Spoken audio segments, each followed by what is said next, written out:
Okay, so in the previous video, I discussed about the discussion on the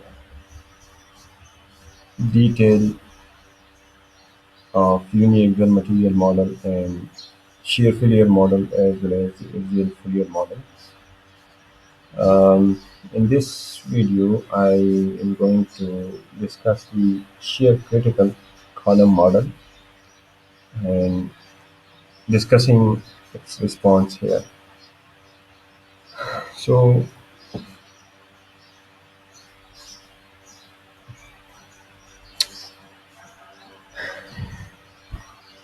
in order to develop a new uniaxial material model,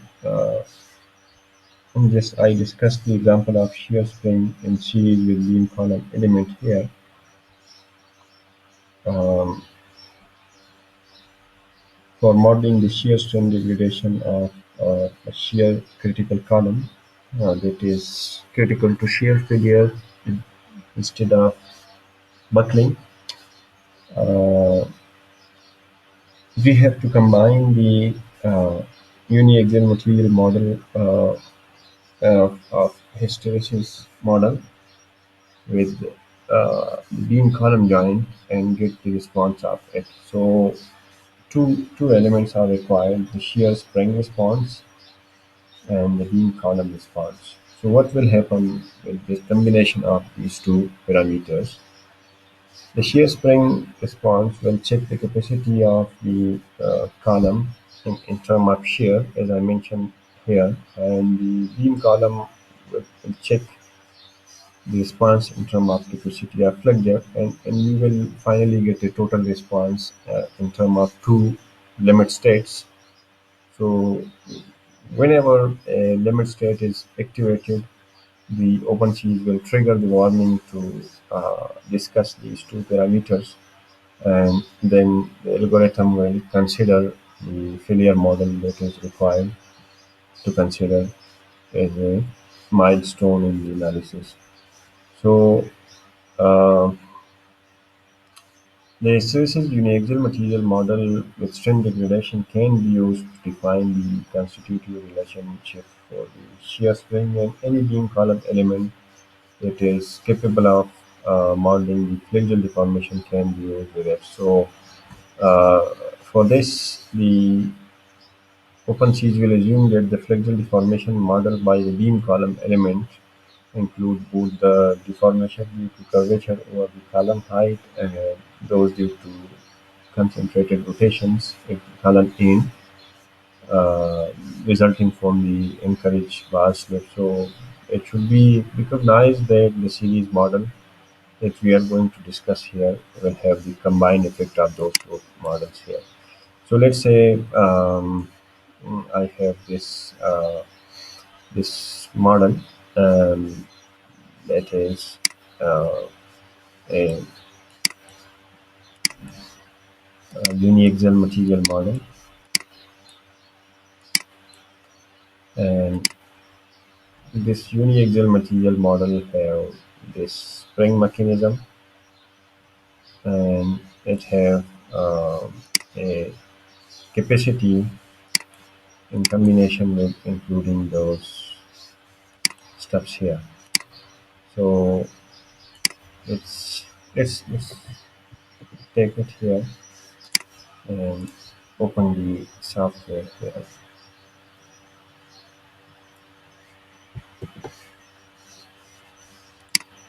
So let's go down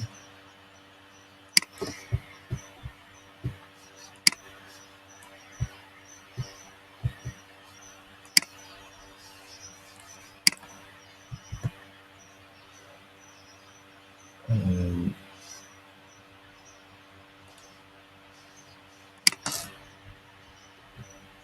keep it here, keep it here.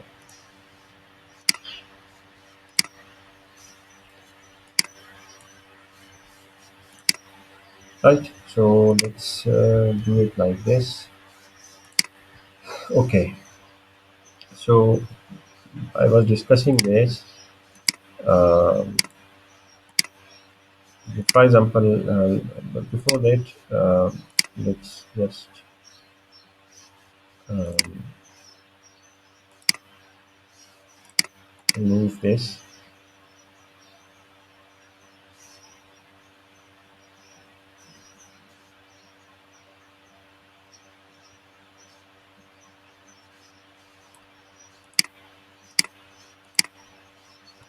So let's say I have this spring model that is a uniaxial material definition, and uh, I'm combining it with the column um, that is capable of considering some sort of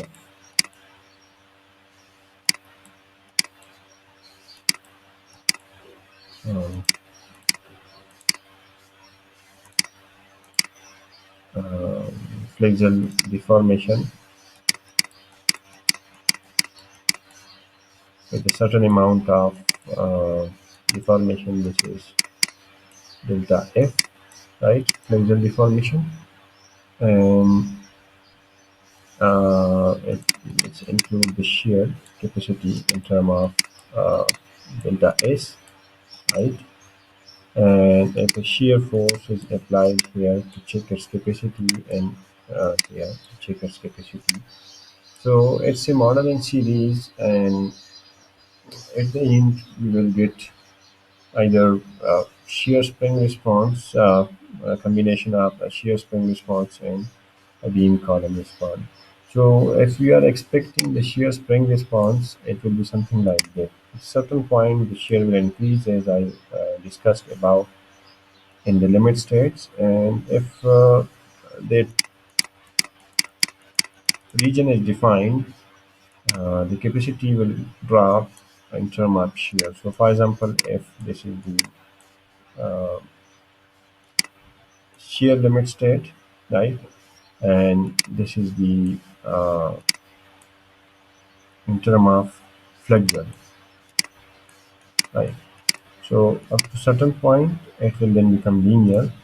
So, if we merge these two, we will be able to get a combined response from the spring element that we are using here, and by combining them we will get something like this,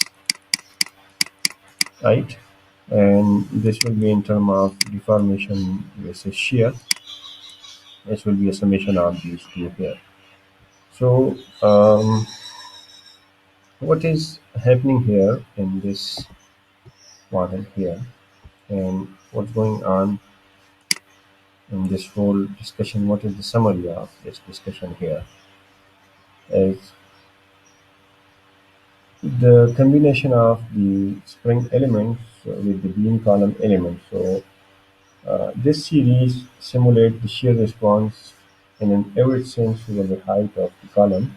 So intended for the global analysis of the building frame system, uh, make sure that this model does not attempt to account for localized deformation or height of the column. It just check the capacity of the model. So similar models are previously available for the post-peak deformation in terms of the discussion on the capacity, and that's why there are some limitations here. So um, the behavior of the series model, this can be improved by using a uniaxial material model for the shear spring. So that will only degrade after shear failure has been detected, and the OpenSees will trigger a warning that the capacity has reached, so you have to deform. Then the detection of shear failure should be based on both the column shear and the total deformation of the column. So the calculation of the total deformation require a coupling of the shear spring and beam column elements. So this can be achieved by a new uniaxial material model, and that material model is called limit state material model. So this limit state material model that I mentioned, the whole idea is this: the limit state material model, and this limit state material model that we discussed here, It requires a lot of understanding for the point of shear failure and empirical depth capacity model and uh, shear limit curve here. So shear limit curve I mentioned here.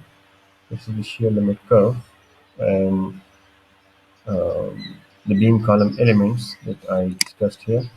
So you have to define those curves and all those parameters and the width of the column, the other requirements are given here for the card rotations and all those stuffs are given here. And in the similar sense, we have the axial limit curve as well.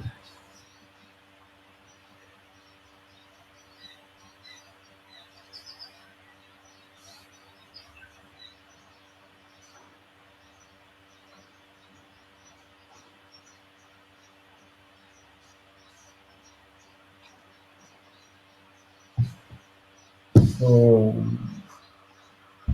the thing is that in order to understand the limit state material that I mentioned here, let's discuss the limit state uniaxial material that are already available in the existing stereotype model in OpenSees. Um, and that material model that already we are using, whether it is T01 or T02, there are some improvements included in the material model. So, in order to understand it, let me discuss in detail that the limit state surface that is used by the uniaxial material model is referred to a limit curve, right? I mentioned it. That is the limit curve, and this is called the limit curve because it is defined in only two dimensions. And the choice of these two dimensions are ordinate in abscissa that I mentioned here, on which the limit curve is defined. This basically depends on the application. So if you are working on OpenSeas, you can include shear failure, axial failure, and the trilinear general purpose limit curve that can be used to approximate any capacity model defining the failure criteria for an element in the column. And that is basically the combination of these two models here. Either it is shear or either it is axial. So in OpenSeas, you can implement these two curves to model the section to get the complex mechanism in a simple way. And as I mentioned, that the for the shear force, the ordinate is used for the shear curve here, which is basically showing that even if you have shear drift capacity drift or we have some sort of flexural demand on the column or the element, and we have a dependent shear capacity to check. So we can consider these as the deformation measures, right? Um so we can also consider the interstory drift and other materials in our model, and we can discuss how all these parameters can be incorporated into a data. So, um, in terms of failure, so uh, if if we look at this region that I mentioned here, prior to failure, the limit state material model follow the same hysteresis rules for the hysteresis material model. It's just like elastic material model. So what happened? is if that limit is crossed, then we get the final uh, response from the model. And that response is the definition of inclusion of these points by including them in our analysis model. So if those limit state curves are used, the analysis repeat itself and it's kind of check the performance and gives us the limit after which the response is triggered for the failure. So prior to the failure, the limit state material model follows the same hysteresis rule, and um, the corner points for this pre-failure backbone can be defined such as the response of the uniaxial material model remain linear and it is allowed to be. But then after each converge step, the uniaxial material model queries the beam column stiff, right? It goes to the beam column element for its force and deformation and then check to see if the response has exceeded the selected limit curve. So when it reached to its final limits, then it switched to the beam column elements that is um, included here in term of series. And after that, after each converged step in the uniaxial material model by going to the beam column elements, if the limit curve has not been exceeded that I mentioned before, then the analysis continues to the next step without any change in the backbone curve. Uh, right? I mentioned here that aspect as well. Yeah. If there is nothing happening, the backbone will continue properly in the elastic range. But if that is triggered, that deformation will be triggered here, and this backbone curve that is developing in the background will look for this failure state and will go back and forth. And these are important here. The combination is important with the failure so that the flip flop does not occur in this model. So if the limit curve has exceeded, then the backbone is defined to include the regression slope, and further discussion is included on the model.